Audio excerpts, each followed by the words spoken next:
Good morning students.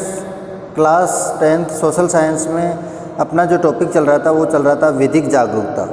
विधिक जागरूकता यानी कानूनी जागरूकता किस प्रकार से लोगों को दी जा सकती है, किस प्रकार कानूनी जागरूकता के अभाव में लोग ठगे जाते हैं, तो इन्हीं के बारे में अपन ने कल पढ़ा था। आज हम उसी विधिक जागरूकता से संबंधित सरकार की कुछ महत्वपूर्ण योजनाएं और उनके नियमों के बारे में आज हम पढ़ेंगे कि सरकार ने विधिक जागरूकता से संबंधित कुछ महत्वपूर्ण योजनाएं जनता के लिए, नागरिकों के लिए लागू कर रखी है और उसके कुछ नियम भी है। तो उन्हीं योजनाओं के बारे में अपन देखते हैं और शुरू करते हैं विधिक जागरूकता से संबंधित कुछ महत्वपूर्ण योजनाएं और नियम। तो अपन सबसे पहले देखेंगे कि राजस्थान सरकार द्वारा विधिक जागरूकता और राजस्थान के नागरिकों हेतु कुछ महत्वपूर्ण योजनाएं बनाई गई है। उन योजनाओं का लाभ किस प्रकार से नागरिक उठा सकते हैं, उन योजनाओं के बारे में अपन जानकारी प्राप्त करते हैं। तो पहली अपनी जो योजना है दुर्घटना मृत्यु पर सहायता योजना। दुर्घटना में मृत्यु हो जाने पर सहायता योजना।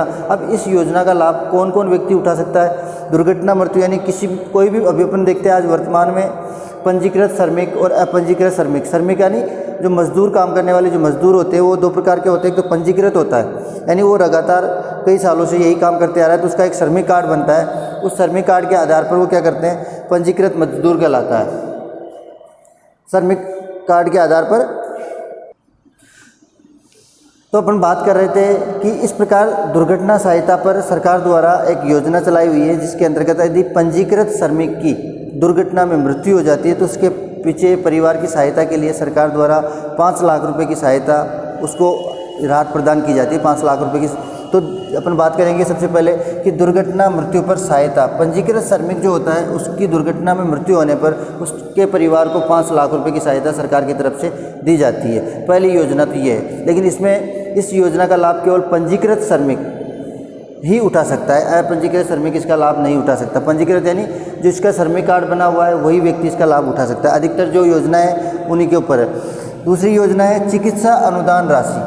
पंजीकृत श्रमिक कई बार क्या होता है, जो मजदूर, काम करने वाले जो मजदूर होते हैं उनकी कई बार तबीयत खराब हो जाती है, तो उनके लिए सरकार द्वारा 1 लाख रुपए की सहायता, इलाज हेतु 1 लाख रुपए का अनुदान उनको दिया जाता है, जिसके अंतर्गत वो अपना इलाज करवा सकते हैं और ये पंजीकृत श्रमिकों के लिए ही अवेलेबल है।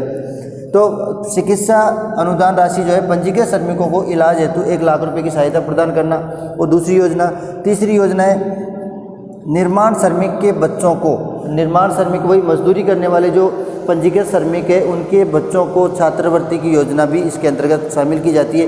इसमें अपन कई बार देखते हैं भी श्रमिक कार्ड बना होता है अपने पिताजी के नाम से, या पिताजी श्रमिक कार्ड उनका बना हुआ है, वो ऐसे कार्य करते हैं, तो उनके बच्चों के लिए सरकार द्वारा कुछ स्कॉलरशिप प्रदान की जाती है, छात्रवृत्तियाँ दी जाती है। अब वो छात्रवृत्तियाँ कैसे दी जाती है उनकी डिटेल अपन देखते हैं। पंजीकृत श्रमिक के बच्चों को कक्षा 6 से 8 तक इसमें छात्र को 1000 रुपये और छात्रा को 1500 रुपये की सहायता प्रदान की जाती है। 9 से 12 तक छात्र को 2000 रुपये और छात्रा को 2400 रुपये की सहायता प्रदान की जाती है, यानी छात्रवृत्ति दी जाती है उनके एजुकेशन के लिए, उनकी शिक्षा के लिए। लेकिन इसमें एक शर्त होती है कि वो बच्चे क्या है, रेगुलर अध्ययनरत हो, यानी नियमित रूप से वो अध्ययन करते हो। तो 6 से 8 तक के लिए 1000 और 1500 रुपये, छात्र के लिए 1000, छात्रा के लिए 1500 रुपये। कक्षा 9 से 12 के लिए छात्र के लिए 2000 और छात्रा के लिए 2400 रुपये की छात्रवृत्ति प्रदान की जाती है। स्नातक होता है, जैसे बीए करता है, बीएससी करता है, एमएससी करता है, तो बीए बीएससी के लिए स्नातक बोलते हैं, बीए और बीएससी। तो स्नातक छात्र के लिए 4000 रुपये और छात्रा के लिए 5000 रुपये की स्कॉलरशिप प्रदान की जाती है। और स्नातकोत्तर होता है, जैसे अपन बीए के बाद में एमए करते हैं, बीएससी के बाद में एमएससी करते हैं, तो बीएससी एमएससी जो मास्टर डिग्री होती है उस मास्टर डिग्री के लिए छात्र को 6000 रुपये और छात्रा को 8000 रुपये की स्कॉलरशिप प्रदान की जाती है। किसके द्वारा? श्रमिक कल्याण बोर्ड के द्वारा। तो श्रमिक कल्याण बोर्ड ही इन मजदूरों को क्या करता है, श्रमिक कार्ड भी जारी करता है। तो श्रमिक, अब ये छात्रवृत्तियाँ केवल पंजीकृत जो श्रमिक होते हैं उनके बच्चों के लिए ही लागू होती है। तो 3 योजनाओं के बाद में हमारी चौथी योजना है प्रसूति सहायता योजना। प्रसूति सहायता योजना के अंतर्गत अपन देखते हैं कि प्रसूति का अर्थ क्या होता है, जब महिला अपने बच्चे को जन्म देती है तो उसको उस दौरान, जन्म के दौरान 6000 रुपये की सहायता श्रमिक कल्याण बोर्ड द्वारा दी जाती है। उसको 6000 रुपये उसके स्वास्थ्य से संबंधित, उसके खान पान से संबंधित, उसके पोषण से संबंधित, उसकी उन सभी का लिए 6000 रुपये की सहायता प्रसूति सहायता योजना के तहत उनको दी जाती है। 4 के बाद में 5वें नंबर पर आता है राजस्थान विश्वकर्मा गैर संगठित कामगार इस योजना का नाम क्या है, दोबारा से ध्यान से सुनना, राजस्थान विश्वकर्मा गैर संगठित कामगार योजना। ये एक ऐसी योजना है जिसकी अपन बात करें तो इसकी जो शुरुआत है ये 1 सितंबर 2007 में इसको पारित किया गया था कानून के रूप में, और अगस्त 2008 से ये अपने संपूर्ण राज्य में इसको लागू कर दिया गया है। राजस्थान से संदर्भ में बात कर रहे हैं अपन, तो राजस्थान में अगस्त 2008 से जो अपन बात कर रहे हैं विश्वकर्मा, राजस्थान विश्वकर्मा गैर संगठित कामगार।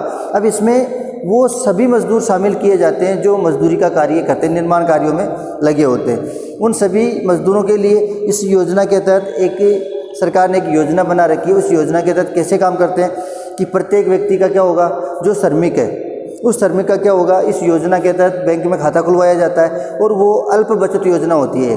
अल्प बचत यानी जिसके पास बचत नहीं कर पाते तो उनके भविष्य निधि के रूप में, तो उसके लिए योजना में के अंतर्गत क्या किया जाता है कि उस मजदूर का पहले तो बैंक में अकाउंट खुलवाया जाता है, खाता खुलवाया जाता है, और खाता खुलवाने के बाद में उसमें वो अपनी तरफ से 500 रुपये, 1000 रुपये, जितनी उसकी कैपेसिटी होती है उसके अकॉर्डिंग क्या करता है, वो उसमें अकाउंट में पैसे डिपॉजिट करता है।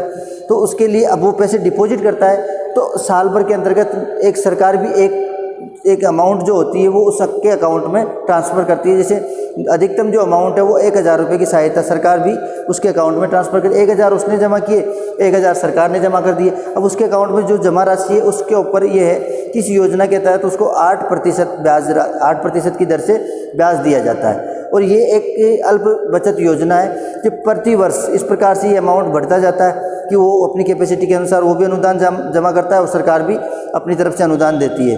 तो इन दोनों के ऊपर बैंक जो होता है उसको 8% की राशि जमा करवाता है। इसका एक निर्धारित समय होता है, उस निर्धारित समय के बाद में इस अमाउंट को निकाला जा सकता है। ऐसा नहीं कि अपन बचत खाते की तरह इसका प्रयोग नहीं कर सकते। इस योजना के तहत जो खाता धारक होता है उसको कुछ अमाउंट अपनी तरफ से और कुछ अमाउंट सरकार अपनी तरफ से डालती है, जिसके ऊपर उसको 8% की क्या है ब्याज दर दी जाती है। तो ये विश्वकर्मा गैर संगठित कामगार योजना के तहत किया जाता है। और ये क्यों अपनाया जाता है, क्योंकि कई बार क्या होते हैं, मजदूरी करने वाले जो व्यक्ति होते हैं वो एक बचत के रूप में एक पैसा इकट्ठा नहीं कर पाते, तो उनके लिए धीरे धीरे अल्प बचत योजना के माध्यम से इस प्रकार से कुछ पैसे इकट्ठे हो जाते हैं, जिनके माध्यम से अपना जीवन यापन ढंग से कर सकते हैं। नेक्स्ट योजना की अगर बात करें तो मातृत्व लाभ अधिनियम 1961, मातृत्व लाभ अधिनियम 1961।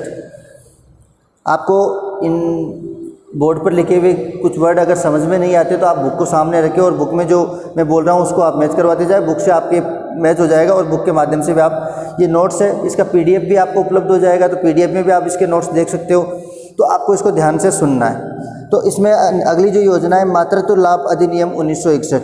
इस मातृत्व लाभ अधिनियम 1961 में जो भी अभी जैसे अपन बात कर रहे थे पंजीकृत श्रमिक, तो इसमें महिला पंजीकृत जो श्रमिक होती है उस महिला पंजीकृत श्रमिक को प्रसव काल के दौरान अपन बात करें कि बच्चे के जन्म से 6 सप्ताह पहले और बच्चे के जन्म के 6 सप्ताह बाद तक उसको यानी 12 सप्ताह का अवकाश दिया जाता है। इस योजना के तहत मातृत्व लाभ अधिनियम 1961 के तहत किसी भी जो महिला गर्भवती महिला होती है तो उसको बच्चे के जन्म से 6 सप्ताह पहले उसको और 6 सप्ताह बाद यानी कुल उसको 12 सप्ताह का अवकाश दिया जाता है। और वो भी कैसा अवकाश, सरकार उसके लिए जहाँ पर वो कार्यरत है, जहाँ पर वो काम करती है वहाँ से उसको सैलरी भी जितनी तनख्वाह उसको मिलती है वो भी मिलती रहती है।